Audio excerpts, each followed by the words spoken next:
Hello, good morning, and welcome to Storytime.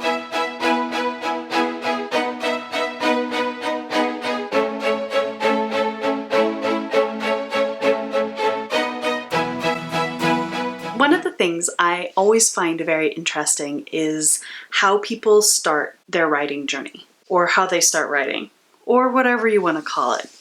I consider myself to be on a journey, so I tend to refer to it as a journey. Or is it just an amble? There is no destination, it's just movement. Anyway, that is neither here nor there. I like to say that I started writing in 2012. One of my friends introduced me to the concept of NaNoWriMo the weekend before it started, and so I was like, that sounds amazing! And so I did NaNoWriMo in 2012 instead of planning my wedding. I know I've said that on a video before, I just find that really funny because yes, I was absolutely planning a wedding. I got married in December and I won NaNoWriMo and I got married, so you can do both. But the longer story is I had been writing for longer than that. I took a creative writing course in college, which I would say is probably like the first time I actually wrote something deliberately trying to finish a story. And I did. I have no idea where that short story is at this point. It was a quest, like a really stereotypical fantasy quest.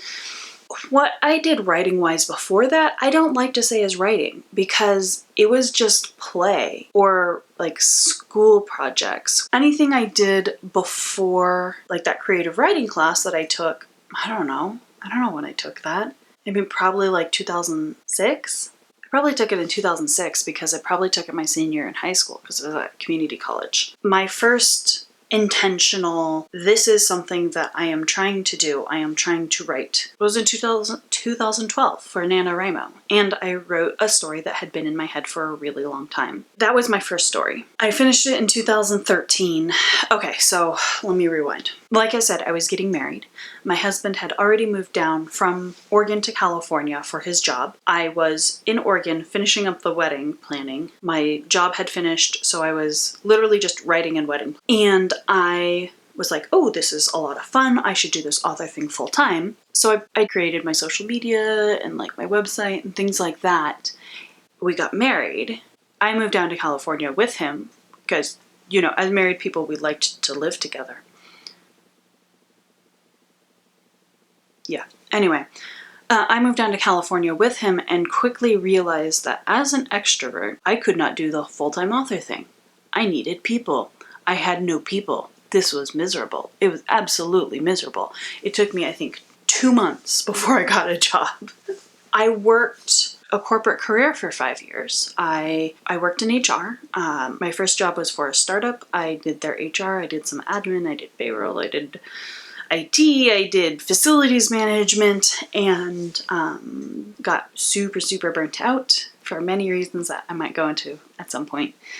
And then I switched jobs and worked for another startup doing just HR. That was actually very interesting because I got to work for a lawyer and I was doing international HR, which is I find fascinating. But in that work period, about every 6 months, I would try and learn a new skill because I would go through the existential crisis of what does Rosanna want to be when she grows up. So I learned to code and I learned network administration and I learned more HR and like all of these different things until the point that I realized that every single time I'm like, well, I can code until I sell enough books so I can be an author full time. I can be a network admin, which is also, by the way, being a network admin was like a lot of fun.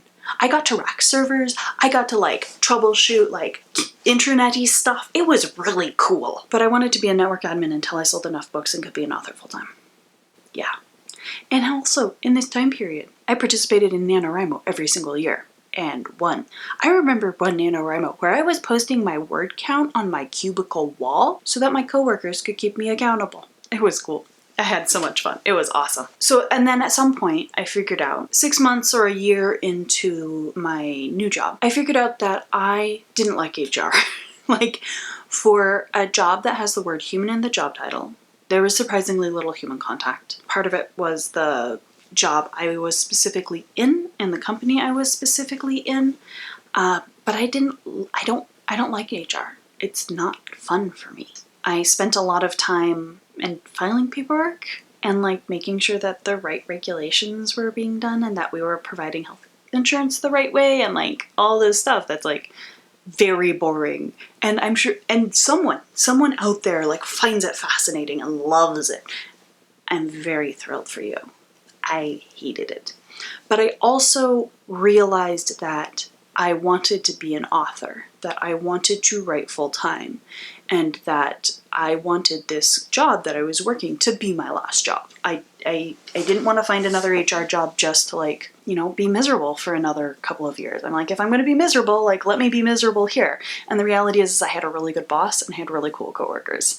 My husband and I bought a house. We paid off our student loans, and we got to this point where he looked at me, he's like, why don't you quit your job? And he'd asked me this a couple times, and this, you know, this instance, so a couple of years, just over 2 years ago, because it was at the beginning of April in 2018 when I quit, he asked, like, why don't you quit your job? Why don't you be a writer full time? And I spouted my usual excuses of like, well, people and like money and like all this stuff. And as they were coming out of my mouth, I'm like, oh, these are bullshit excuses now. This is not reality. And my only actual reason, I'm like, well, I can't be stuck at the house all day. I need a car because we live in a place where you can't walk anywhere. So we went that weekend and bought a car, and then I quit that Monday.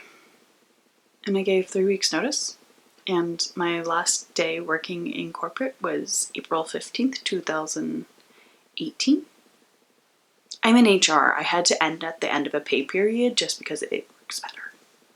It's nicer. And then I took a couple weeks off and I started full-time writing on May 1st, or, you know, whatever that Monday was, 2018. So happy anniversary to me. And I am so incredibly happy that this is what I get to do. I love the process. I love deciding where commas go. I love looking at a sentence and figuring out if there's a better way to write it.